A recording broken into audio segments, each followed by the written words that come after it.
Ici on est au GEC Le Courtis Goulipau. Donc on a démarré l'activité il y a 15 ans maintenant, donc en 2007, et on fournit voisins de panier depuis cette année-là. Voilà, donc sur toute une gamme de produits, enfin de légumes essentiellement, légumes diversifiés, donc en maraîchage biologique, donc toute l'année on produit des légumes.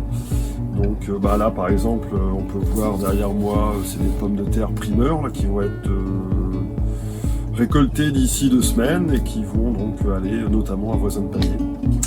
Et puis donc on fait toute une succession de séries de légumes tout au long de l'année. Donc là on est par exemple on est à cheval entre les légumes primeurs là, qui arrivent, et puis la mise en place des légumes d'été qui vont comme les tomates, les concombres, aubergines, poivrons, qui vont arriver plutôt à l'été, bien sûr. Donc en plus des légumes, nous on a la spécificité d'avoir une double activité ici, parce qu'on fait également du cidre. Donc c'est un peu l'historique de la ferme. Donc il y a toujours eu du cidre sur la ferme, qui était la ferme de mes grands-parents avant. Et donc j'avais souhaité garder un peu cette activité de cidre, parce que c'était une passion depuis toujours. Et puis finalement on en a fait on a récupéré plus de vergers que prévu, on en a replanté, et donc finalement on a toute une gamme on a développé toute une gamme de cidres. On a 5 références. À voisins de panier on propose notamment la cuvée Moët & Chardon, qui est une cuvée qui est sur un pommage acidulé, donc on sélectionne des pommes acidulées. On propose aussi un cidre au miel, donc ça c'est un produit qu'on ne trouve pas partout.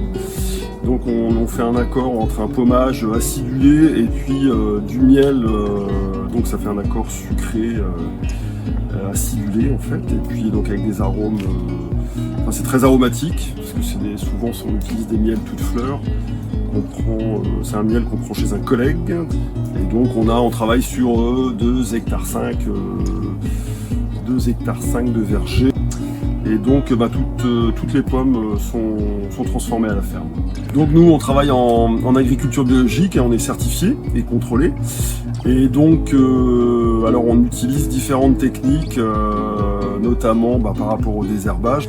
Donc on utilise à la fois des paillages.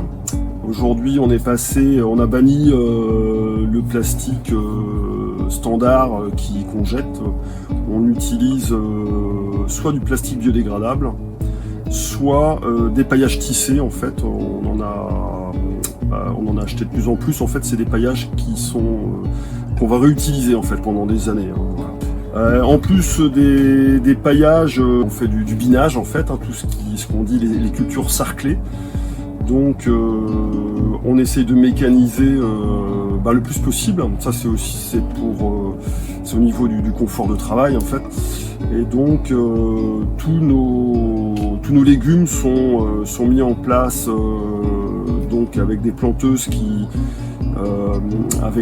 sont adaptées pour pouvoir être binées ensuite mécaniquement, quoi.